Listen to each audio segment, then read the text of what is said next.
Here's how to check if your streaming device is set to HDR Always or Much Content. The first thing that you're going to do is go ahead and go to the all settings of your television and click on TV and display options.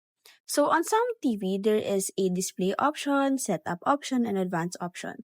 So when you need to know if it's on HDR, you have to go to the 4K TV details. Or if not, and if you're using a different television, on some, you can go ahead and check it to the resolution options.